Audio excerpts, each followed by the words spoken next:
what brings a lot of friction in the relationship is when there is no equality. Yeah. You feel that the other person Staying in is balance. either superior and you feel inferior and you want to be superior and you want to bring that other person down to make you feel better about yourself, which is a whole mindfuck and messed up. Welcome to the Rebirthing Self podcast relationship series. My name is John. And my name is Joana. And on this series, we'll talk about how to transform romantic relationships into a foundation of self-love and live up to your true potential. On this episode, we're going to be talking about conflict resolution in relationships. And you will learn so much about yourself and the other as a mirror of who we are. There's questions as well, so stick all the way till the end because this one is really worth it.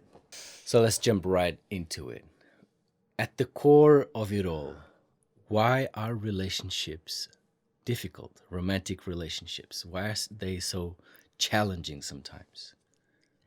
It's important that you say sometimes because it's not always. Yes. But when there are issues and conflicts, they can be so overwhelming that make us believe and think that relationships are difficult. They don't have to be, especially when you're ready to think about those moments as stepping stones to evolve in the relationship, to change. Okay, what is next? What is here for me to see that I was not able to see before? And if we see but that as you're already starting from the point that a person is actually willing. Yeah. Okay. But that's what I want to. That's an issue in a lot of relationships. That's what I want to take people into. Yeah. It's like go past that superficial idea of relationships. Yes. That's where I want to go. Okay. That's where we are. That's one thing. But again, to the question. Yeah. What is at the core that makes it so difficult? You want to say something, I know. I have an answer. I have an answer. Okay, tell us your answer then. Well, because the relationship is a reflection of both people. It depends on who they are individually. The mirror of themselves. It's a mirror of themselves and then of themselves together. So the reason why I find relationships are difficult is because you in a way, you are exposed by your shortcomings, to put it lightly. Okay, to not say deception and lies. So funny. And it's so funny because I don't think relationships are difficult. But it's like... But that's because we've made it easier. But even when I think flows. about previous relationships, like I was into relationships before and I always thought of the benefits rather than those disadvantages. But it's true that to me, what makes them difficult is when you get stuck into points and conflicts and you feel that you cannot overcome those. Yeah. It's like you feel like you have a wall, a barrier there. To me, that's what makes it difficult. And then you may not have the tools to deal with those points. Yeah. Obviously, once you have other tools to help you and as a couple, it makes a whole different experience. And to me, what I would define as difficult is when you're dealing with emotions. Like when it touches on patterns and habits, it's like when it hits you and when you feel hurt and when you feel misunderstood. But also practical things, including money, for example, that can be a friction. source of stress and of conflict and all of that, because there's a lot of related to money itself and how people hide it and how people manipulate situations and so on. But before we continue this episode, if you have any questions that you would like us to address, just send us a message or post a comment and we will talk about that on the next episode. I wanted to point out a fact that is, it is quite obvious. When you see people that have problems in their relationship and you say to them, well, maybe you should try and go for a professional. Try to see a therapist, a couples therapy, whatever, coach. And you know that a lot of people actually will resist that. Yeah. And the reason why they'll resist it is because they actually are not willing to face themselves and see the responsibility that they have. Of course. For seeing what are the things that they're allowing, that like accepting that they are the problem. Okay. Yes. It's like, no, it's not that I have to change. It's my partner that has to change. Like going into that point of no way. And like blame. The ego is too big, blame, and they just don't want to. It's pride. And it's just too much, and they refuse to do it. So that's what I mean. That's what I wanted to get to, as to what is the root cause of the conflict that there are in the relationships. Is each one Fighting their own. It is each one's personalities and habits that are not ideal, that are not the best of themselves, and they're still holding on to those patterns and those behaviors and the guilt and the shame and the blame and the just not taking responsibility, and they stay stuck in those patterns, and they will justify it for whatever reason. It's not going to change. Yeah, and then time passes, and I think what you will find in a lot of relationships is going through those cycles. It's like we've been in that moment, we've been into that argument before. We face that as like a time loop, and time passes, and then you are so invested into, maybe you've been 10 years with that person. Might have that challenge, okay, or a question, what should I do? Do I leave the relationship, which I'm so invested, but then you don't see changes? And a lot of people go into a point of tolerance, which is a problem. What I mean like is turning blind eye to things just to avoid conflict. Just to tolerate. I mean, what is there to tolerate but things that are not acceptable? If it's meaning if something is good, you don't have to tolerate because it is good. Yeah. Right? You only tolerate things that are not ideal. It's like you just accommodate to it. Yeah. And you find a comfort in that discomfort, in the conflict. And I think that is very related to the fear of facing conflicts or having conflicts with another person, because you never know how they will react. And it can become so messy and so out of control in a way. Out of proportions that people just avoid it. It's like you don't even talk about it anymore. But that avoidance, what it's actually doing is you're actually suppressing. Yeah. You're suppressing the experience. Until you can't suppress it anymore. You're suppressing the emotions, the blame, the irritation, the frustration. You're suppressing, you tolerate, you accept it, and then one thing. You will snap. Poof, the fuse burns, and then big argument ensues. And then it's like when you see those escalating conflicts. Yeah. They've started somewhere, but they've been perpetuated. They've been building up. Yeah. And it's amazing how you see this in relationships, in human beings, but then you see this in any other sort of relationships, in the world itself, in the countries. And what we're actually, facing right now. Currently with the war. So it's the same point. It's always bringing that point of self-honesty. And here you can also ask yourself, why do you think relationships are difficult? What is there to be difficult? Is there something in your own relationship that you find difficult? If there is, just talk about it. And deconstruct. That's the word. Deconstruct that pattern, because what you probably notice, it is something that was within you before even the relationship started. It was something. It could be a childhood trauma. It was a relationship with your sibling, with your parents, something that you're bringing into this new relationship. And if you have that opportunity with your partner to walk through that, which we call it as a mind construct, like you identify what is the cause, why I'm reacting this way. The timeline.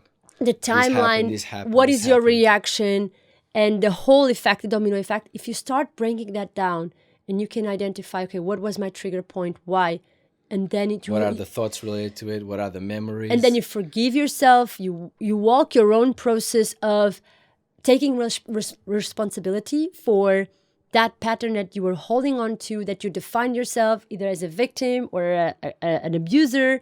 And then you will feel so much lighter And that point will be... But something has to change. Like, yeah, it's your... something has to change about you, about the relation, and that will reflect in the relationship. Once you change yourself, that reflects in the relationship. But it's a process. That process of changing, you first need to know what there is to change. Yeah.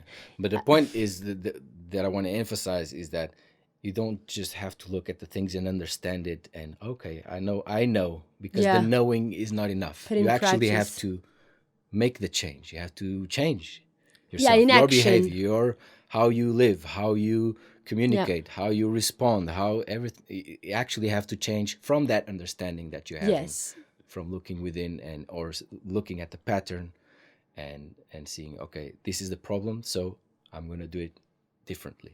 Mm-hmm. Do you want to give a practical example?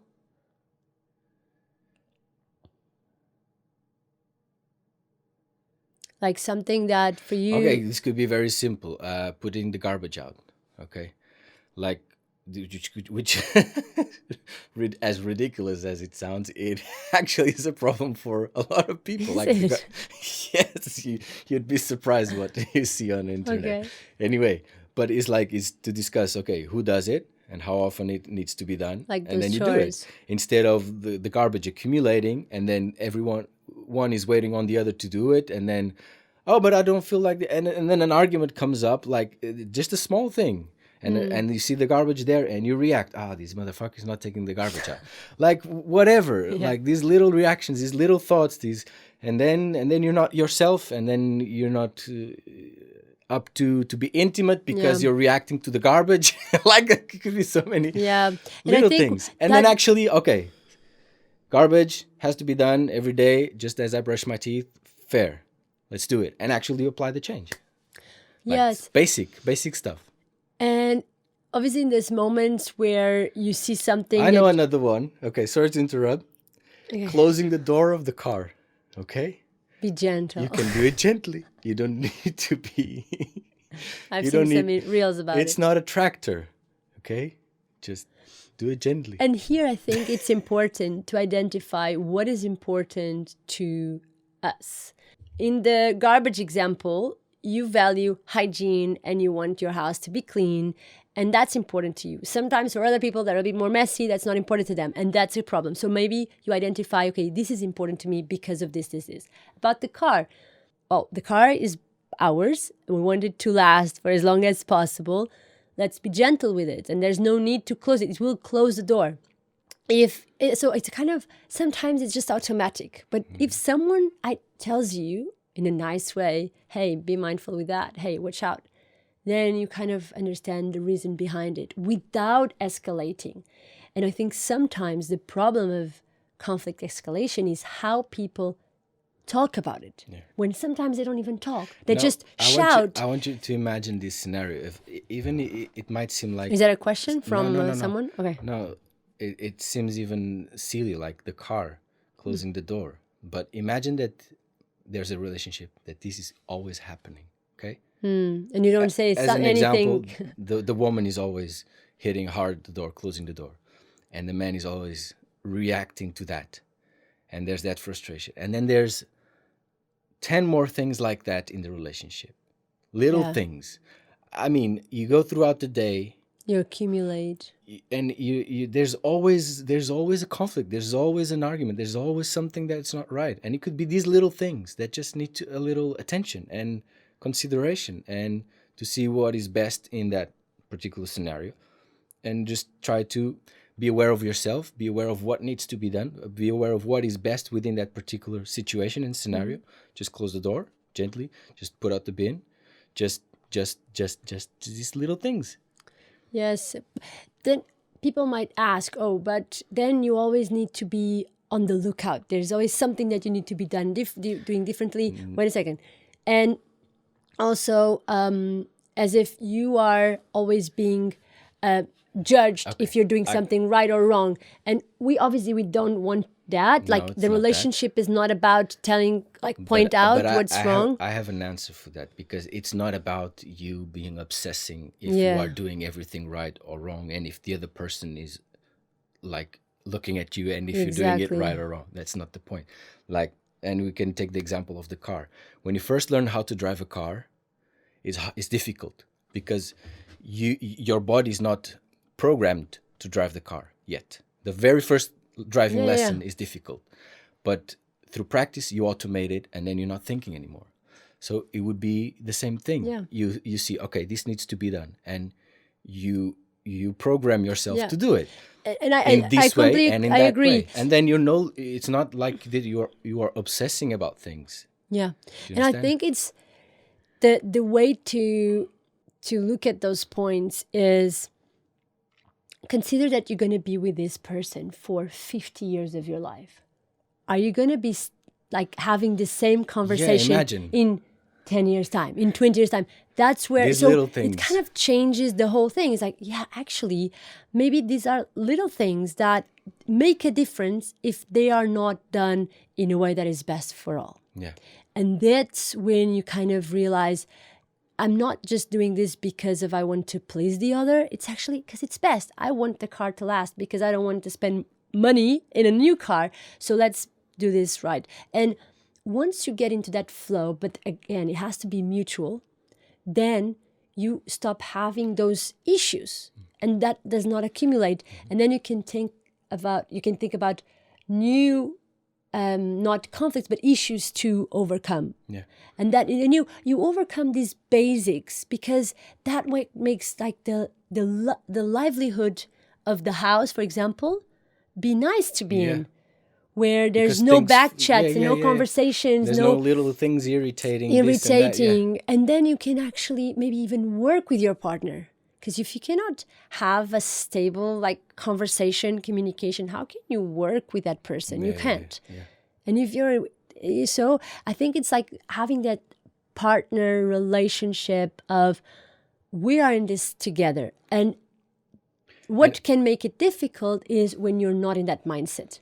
When your mindset is just being... Yeah, not caring. Just not caring is like, okay, if this works, yes. Or you have back doors. Oh, if this doesn't work, I have somebody else maybe. And this already kind of creates that friction. And then you're dividing yourself. Yeah. Because then if you have those back doors, if you have, if this happens, then I do this. If that happens, then I do that. Yeah, those scenarios that are not honest with the relationship with the other person either. And with yourself as well, because it's like you're splitting yourself into different points and different possibilities that you cannot manifest all at the same time. And then therefore you're wasting your time. And another person's time. And the other person's time. So I think what we're coming into this conclusion about what makes it difficult is whether you are actually willing to be in a relationship. Which means, to me, are you willing to face yourself? Yeah. Relationship with yourself first. And this is something that I wanted to say just a while back. Meanwhile, the conversation went too far.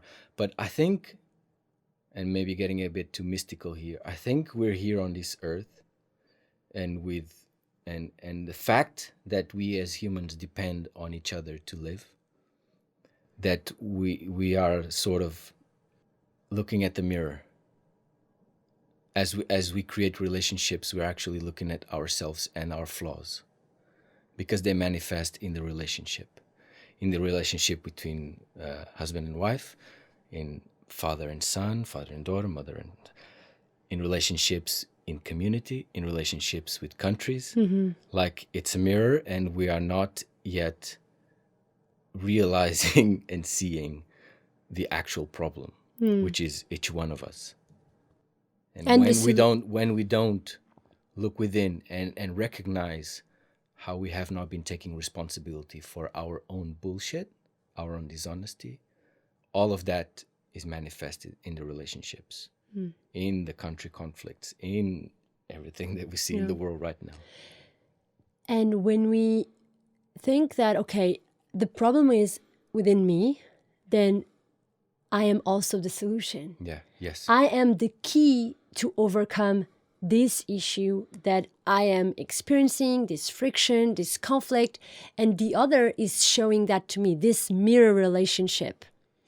And you have a decision. Either you face yourself and you go through that, and which is the hard way, let's call it, or you will keep closing that relationship and you start another one, and then you see that pattern again, and then you saying, oh, again, close that door, go again, because you're always you. So it's you that you're facing. And when you accept, okay, why are we in this relationship? What is actually my purpose? What is my purpose for existing here? And that is so much more existential. And empowering. But then you take this into a different kind of understanding. Yeah. And then you realize, okay, what is this showing me about me that I am actually not happy about it? Yeah. And what do I need to do to change it? What would I like this? What would I like the outcome to be? What I want, for example, is to have a clean house. I want to go at night to go in the kitchen and have a nice kitchen. So what it has to be in place. And if we are together, it has to be a team effort. Yeah. So it has to be that balance. And those are practical steps towards a common vision, but that common vision has to exist as well. Yeah. So if you are in a relationship where you see yourself and you want to deal with your things, but the other person is not at that level, that could be also a problem. Well, that is definitely a problem. Because if both are not aligned in terms of what they see needs to be done, then if I'm pulling one way and you're pulling the other way, then we're not going to be moving together, and you're not going to end up at the same destination. Mm-hmm. And there's going to be a rift in the relationship. So obviously, this is why the beginnings of a relationship, who you're starting to date, is so important, to figure out if this person has that commitment and has that maturity of being able to look within themselves and recognize their shortcomings, and if they're willing to actually change. And what is their purpose for that relationship in that moment?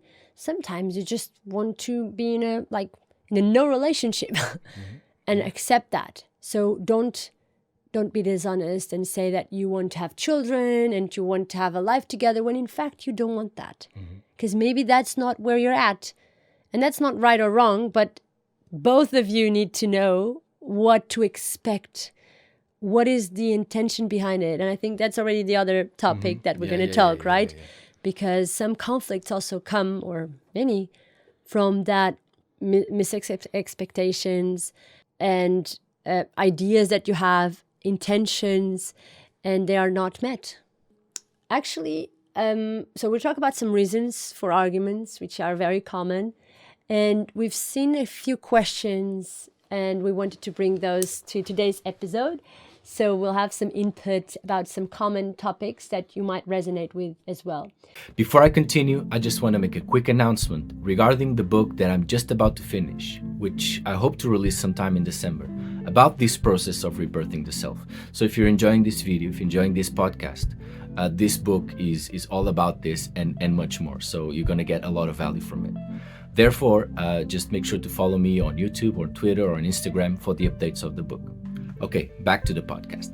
So there's this first scenario, which is, my partner and I often find ourselves in heated arguments that leave both of us feeling hurt and frustrated. How can we break this cycle and communicate more effectively during disagreements? So I'd say the first thing to point out is that it's a good thing that they are communicating, okay? Yes. That's the first thing, okay? But now the communication is not aligned. So specifically saying there's heated arguments, okay? So to me, that says that there's emotion. Reactions. There's reactions. There is probably raising voice. The tone of voice changes. Yeah, we don't even talk about violence, okay? It's like just a heated argument. There's blame. So the first thing, again, is that point of taking a step back and looking it from the eyes of, okay, we need to solve this issue, instead of I am right and you are wrong and the other is doing exactly the same. I am right and you're wrong. Okay. So he's stepping back out of that limited idea and first looking at yourself and looking at your point of responsibility. Where are you actually not having the honesty with yourself, and this to could accept that you have responsibility in the situation and in the problem that you're both facing. Okay, instead of, because if you're taking the stance that you are right and the other is wrong, and the same is happening from the other direction, you'll not hear each other. It's a fight. Yeah. It's like two swords just hitting at each other, and you don't hear yourself. You don't hear the other. You just want to win, and that's the problem. That's the first problem. Is like to step back and to realize that the solution is not in that mode of communication. And a practical thing you can do is actually take a breath in. Yeah. Just, you see the whole thing, you're like, okay, just a moment. And then you change right there the voice tonality. Yeah. You have to say to yourself, I'm not gonna participate in, it's not in the argument, I'm not gonna not leaving the room. It's not abandoning the situation and not wanting to face it, is the way that you are going about it, that you refuse to go into that emotion, into that and I think friction. That's within the yourself. hardest part. Yeah. Because when you are in the reaction, it's almost like the mind takes over your body in a way. It's mind takes over your voice, even your behavior, like your posture, and people have different reactions. Some go into victimization, others they retract, they go into silent mode, others are the opposite, more into aggressive mode. So it's when you see that, it's like, okay, just let's look at this. Let's have a look. And it's quite interesting to do it that actually you can even take a step back physically, like ground yourself. Or there's actually this really nice cartoon that our son watches, and they just say, okay, let's take a breath in, let's sit down and talk over the issue. And I find it so funny. We haven't done this in our relationship yet, but I think it's so nice. Let's have a sit. Let's talk about it. Maybe practice that, because that changes the whole thing. It's like you're no longer fighting. You're actually, we want to find a solution. Yeah. We don't want to go through this again. Yeah. So like, it's now. We're going to look into this. What can be done differently? And one thing which I would say can be a cause of a lot of frustration is that you want the other to change, and the argument ensues. You want the other to be different, like, and you point out the issue, point out the problem, but you're doing this, you're doing that, and you're saying it, and like, what I mean to say is the following: you cannot change the other. You cannot change another. The other has to see the problem for themselves. They have to realize if they are indeed the issue in that particular scenario, and they have to commit to a change. They have to change themselves.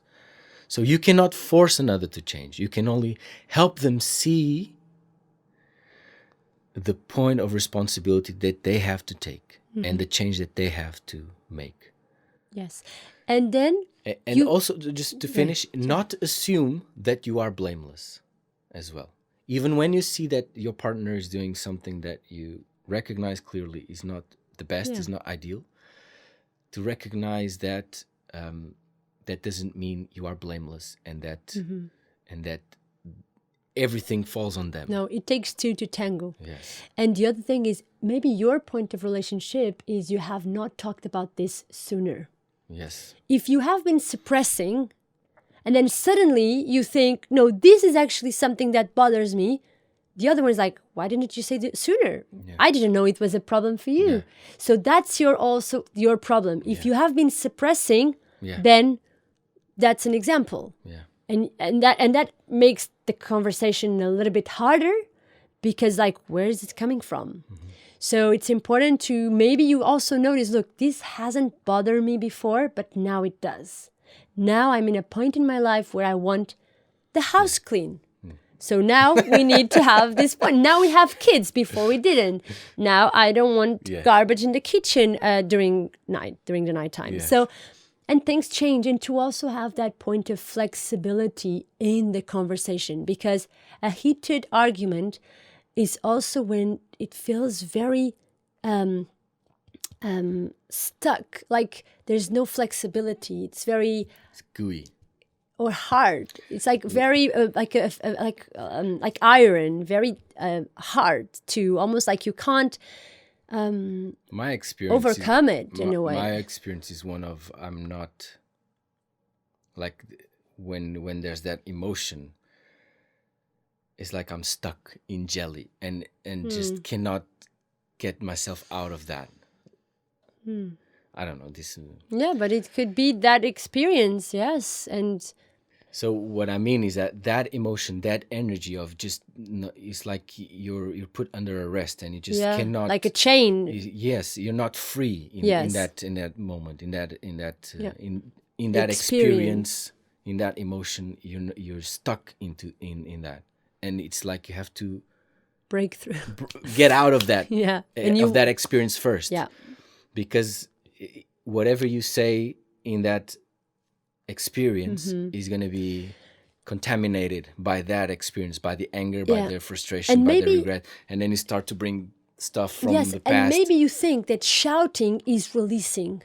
Maybe you almost as if you're looking for that kind of breakthrough experience of breaking those chains, you think that maybe shouting or gesticulating or leaving the room is the way, just because you're looking for something to get out of that experience. But it's not going to actually solve the problem, okay? That's not you.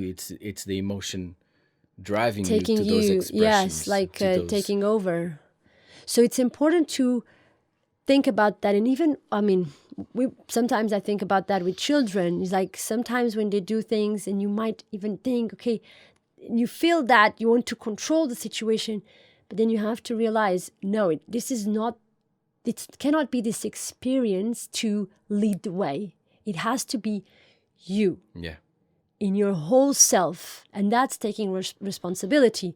And the only way for you to be in that state of being is when you're calm, when you're grounded, when you come back to yourself. Yes. So maybe you may not even take a decision in that moment. Maybe you just, both of you just... Maybe this discharge. Yes, just go for a walk. Maybe... Yes. Walking conversations are very good. Just take a moment, go out, have a sip of water, or just go out, take some fresh air, and then you talk about it. For you, I know the extra mile, or just writing, just write it out for yourself first, and then you take the point of responsibility. In your writing, you look at what was the situation, what is the issue. And you have to be honest about your experiences, the thoughts that you have, what causes the irritation, what causes the blame, what causes the anger. And you take responsibility for that.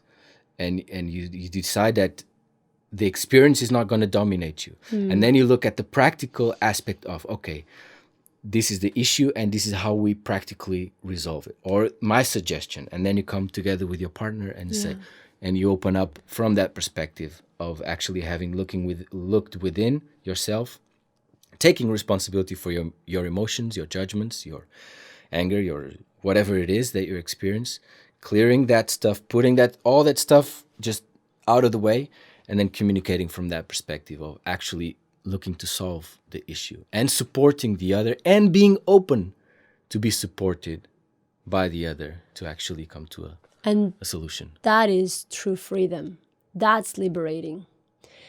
And that's it. No, but it's true. It's like I was feeling that in the sense of when you're able to go into that moment of clarity within you, you will find out so much more about yourself. Let me say this, because you will probably find out things about you that you weren't even aware. An example, at some point in our relationships, I was experiencing a sense of victimization whenever there was an argument. And I could see this in previous relationships. And in my writing, in my process of deconstructing this experience that I was going through, I could relate to my relationship with my sister. So every time we went into an agreement, it felt that I was in an agreement with my sister, where I was the youngest. Or an argument? In argument, sorry. Every time that we were going into a disagreement, an argument, I would feel as if I was the younger sister, unable to speak up, unable to defend myself, unable to express and explain myself. And that was my problem. It was not his problem. Obviously, maybe I was right in the sense of I was probably contributing to the other polarity. Yeah, so I was participating. I was, in a way, the mirror of your sister. I was your sister. Or you were the mirror of my own young self. Yeah, of your inferiority. I was the superiority, you were the inferiority point. So I was not at a level of me as who I am right now. I was that hurted child, hurted sister.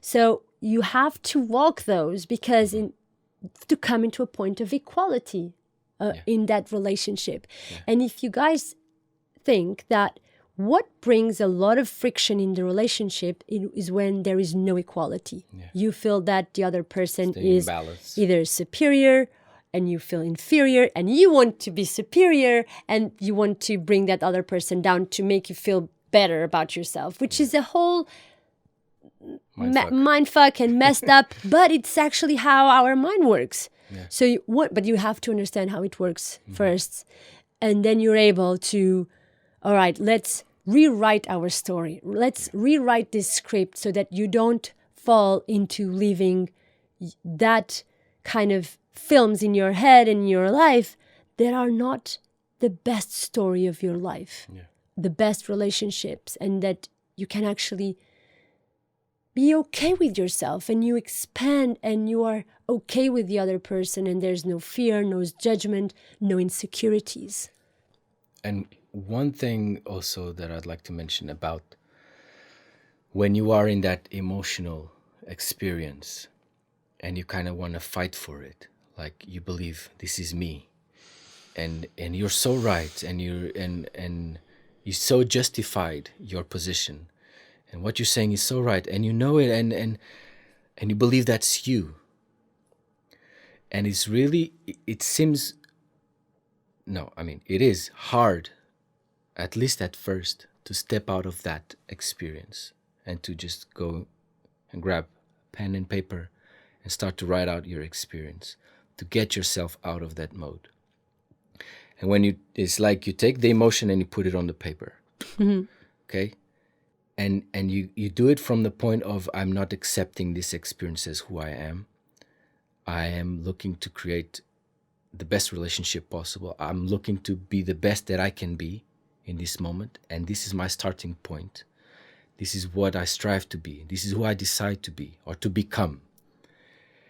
And once you do that and you put it on the paper and you see things with a different perspective, with a different eyes, and you're no longer emotional, you realize how silly it was to fight for that emotion, to fight for that experience, to fight for those that energy. And you actually see, now I am back to me. And I realize all of that was just utter bullshit. And to stand from that point of you empowering yourself to be that, and to then actually communicate the issues from that perspective. And I've experienced this, like how silly. Yeah, silly what's the point? Silly doesn't describe the experience, but how silly it was that I was being that way, that I was fighting for that experience, that I was trying to justify it. Yeah, but here we have to be aware is those are the roles that have been kind of the input from society. If you watch movies, if you read books, there's these arguments, and people think this is the way to behave because someone needs to win, someone needs to lose. This is like everybody has this zero-sum games in their minds because no one wants to lose in the way. In the end, no one wins in this mindfuck conflicts. But people kind of want to have these judgments like I'm right, you're wrong. And we, in a way, thought those were the rules. So if you change the rules of the game, then you change the whole game. You change the outcome. Mm-hmm. And this is where, like, what life do you want to live? Yeah. Do you want to have a life of conflicts in yourself and others around you? Or do you want to have a life with peaceful relationships, first with yourself, stable, self-honest, and then the world around you is going to be a mirror. It all comes down to that. Yeah. Shall I go to another question? Yes. All right. Next scenario. Sometimes I'm worried that addressing conflicts will jeopardize the overall health of our relationship. So how do we strike a balance between addressing conflicts and maintaining a healthy relationship? That's so interesting. Yeah, the question is already presupposing that addressing the conflict is a problem. And it's going to be a conflict. Which that is the problem in itself. It's also the point of, if I address the problem, there's going to be a problem. You might as well keep quiet. Yeah, exactly. I would say it is about, again, comes back to the point of, in the relationship, both have to be willing to face themselves. Both have to be on the same page regarding, okay, we're in this together and we know there's going to be conflicts and we're going to sort them out. We're going to work through them and we're going to come to solutions. So that should be the starting point. Yeah, so talking about an issue does not mean that this is going to be a conflict. It's a problem, yeah. Talking about problems is not a problem. It's actually the solution to the problem. If you don't be willing to face it. And it seems like with that question as well, it seems it's coming from a point of, I know there's not going to be change. Like, I don't think the other person is going to change, or I'm willing to change as well. Because I'm not willing. Not willing to change. So we're going to have this conversation, and I'm afraid there's going to be conflict, and the thing is not going to be solved, and therefore... Oh, yes. So everything is going to stay the same. So there's no point in talking about it. Yeah. So maybe that's the thing. It's like, and do you really think that's a healthy relationship? Because then it's like, what is your definition of a healthy relationship? Because to me, pretending that everything is okay is not healthy. Yeah, because it's not. The relationship should be, okay, we have a problem. You discuss it, you find a solution. Done. Okay, another problem is going to come. And then and you do the same process and you solve. And another problem will come, and so on. And you will see in time there's going to be less problems because you've started to work through the problems that you have over time. This, and you align the relationship. You align or realign your living. You realign your communication. You start to change yourself for the better, and therefore there's going to be less issues, less problems. They're going to be different, and they're going to change and be new over time with children and so on and so forth. Yes, and I think you have to be willing to open up to new phases of the relationship. Like if you are starting into parenting, but you're still not solved other problems, those problems are come up, and it's going to be so harder because now it's no longer just the two of you. There's a kid or more in the way. So then. Yeah, that's even more problematic. They're going to compound, yeah. And so and you also see that once you do it, like, okay, there's a problem, and you communicate and you solve the problem. Okay, good. And then you do it again. It's like you're practicing. You're actually practicing problem solving, exactly. And then it becomes more automated. Okay, wait, let's talk about this. This needs to be solved. And then it's no longer a point of, oh, I don't want to have this difficult conversation because I don't want to create an imbalance in the relationship, because that's not an actual issue in that. Yeah. Because you're actually solving the problems. And that transparency as well. I think that's that point of being at ease in the relationship. And it's interesting that the word at ease is like, it's easy. Yeah. So it becomes easy to, okay, it's actually a challenge. It's not a problem. It's a challenge. Okay, do we want this or do we want that? Okay, if we want this, okay, maybe, and that we'll find a common ground. And sometimes you have to compromise. Like, I was thinking about the time situation, like when one is not punctual and the other is, it's like finding and understanding where the other comes from in terms of what's their habits and are we willing to change that habits. And it has to be a conversation to see if they are aligned and think of the relationship as an ongoing creation. It's a work in progress. So, but you set the tone as to how you're going to deal with those issues. It's not only a work in progress in the relationship, it's a work in progress individually, each one. Yeah. This is actually something that I wanted to say as I'm hearing you talk, which is sometimes the arguments and conflicts that come up in the relationship are like the surface things that are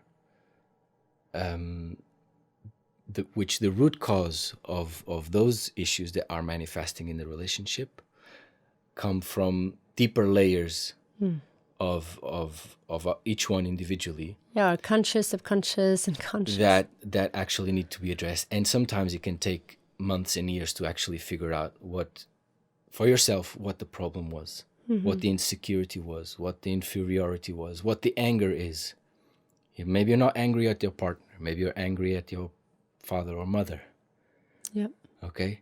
Or a friend a long time ago and something happens and you don't even know consciously that you are reacting to your partner in anger about something that is happening there, and you think that is the problem for your reaction, that it's your partner, is that situation, when in fact you're harboring a baggage that is unconscious and is influencing your experience in that moment, in that particular situation. Yeah. And this takes time to actually figure out for yourself. And again, it comes back to that point of being honest with yourself and taking responsibility. Yes. And why it is so important, the writing, to actually look at the conflict that is surfacing in the relationship. What are the thoughts related to it? What are the experiences, the emotions, the feelings, anger, jealousy, blame, regret, whatever. And also, this is the next step, memories. When did this happen before? Yeah. When has this been repeating? And then you are unveiling the other layers that have been hidden, that are contributing to the conflict. Yeah. It's like peeling up the layers of the onion. And in this process, once you're both in tune and aware that there's so many other influences into that present moment, then it's important for us to remind ourselves to be gentle with ourselves and be gentle with another. Because you can actually help each other in your individual processes to be faster at identifying those issues and overcoming, so that then you can fulfill who you really are. Yeah. So it's that point of, like, don't get mad at the other if they haven't figured it out yet. Yes. Because it's their own process to walk, and that's why you cannot change the other person, because you have no idea what they don't have idea yet. Yeah, but what was the fabric of that specific pattern that person is facing in their lives. Yeah. So it's really nice when you have a good relationship with another person, an intimate relationship, and the trust to talk about these deeper issues. Yeah. Shall we do one more question? Yes. All right. The last question is, lately I've been into journaling and started to understand myself better and wanting to change some things in my relationship. However, my partner is not interested in any self-development work. What should I do? Is it worth staying in the relationship? No. Just quit. Obviously, there's not a lot of context here given But the answer is no. You should not just give up like that. You remain in your own process, and you will see, hopefully, that the more you do work on yourself, that will change the way you're going to be relating with the other without you even having to say anything. Yes. Okay? Don't preach. If before, yes, just practice. Don't preach yet. Just practice and allow your living to be the expression that the other is going to be noticing and is going to indirectly create change in the relationship. So, for example, if you would normally get into petty arguments and you're starting to do some work on yourself and you decide for yourself, you don't have to say anything to your partner. No, I'm not going to participate in this bullshit anymore. And when those arguments start to happen, you just don't go there and you just act differently, change things up. You will see that your partner is going to respond differently because there's no program in the other yet to respond to you in that way. So what I mean is that before there was an argument, I was acting this way and the other was responding in this way. So there was a program, both were running a program that was causing the conflict and the reaction. You're feeding the conflict. Actually. You're feeding the conflict, yes. And both were already predetermined in their behavior how to act in that situation. Now, because you're changing, it's like the other has no pre-programmed response to it. So it's going to be different without even you having to say anything. Yeah. And that happens not just with your partner. Yes. It happens with relationships with everyone. Even at with work. With your friends, with work, with parents, with siblings. If you just do things differently, you're going to see they're going to respond differently as well without them even being aware. Yes. And the reality is someone needs to start that process. So if it's you might as well just go for it. You do your thing. And then you see if the other comes along. Hopefully he will or she will.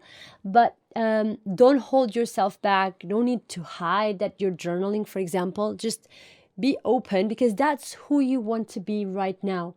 And so, and be that point of you might be that influence, that positive influence in another person's life.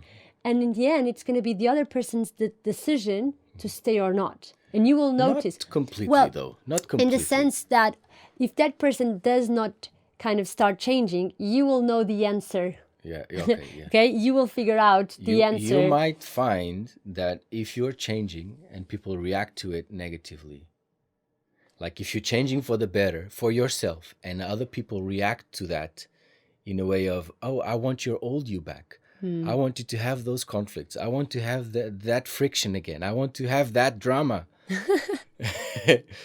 If they respond in a negative way towards you changing for the better, then you definitely know, okay, that's... But they took that decision. Yeah. So you kind of had no choice then to leave the relationship because it was no longer a place where you could see yourself. Yeah. It was no longer the mirror that you want to reflect on. Yeah. But trust that what I notice is that if you trust that you are walking this and that person can learn a lot from you, then be that reference, be that guide. No need to preach, but just by walking as your own example, then you might have that positive impact in another person's life. And together you will be even stronger and powerful in the sense that you will have each other to talk about those points and to support each other and be there with each other. So it can actually be a very interesting opportunity in your relationship if the other person is obviously can see that. And what you were saying earlier was so interesting because in fact you will have those ripple effects when you change and you see those relationships around you change. And that is so interesting to see. And then you will know. And that's also the proof that you're changing. Yeah. So I think it's that point of the important thing is don't give up on yourself. Then the relationship will or will not work, but it's within that point of self-honesty. Yeah, you make it work with yourself, because that should be your priority. Is who you are in your honesty, in you taking responsibility for yourself. And if that reflects well in the relationship, Perfect. perfect. If you see it's not the place, then bye-bye. All right, so that's it for this episode. I hope you enjoyed it, and see you next week for a new one. Bye-bye. Bye.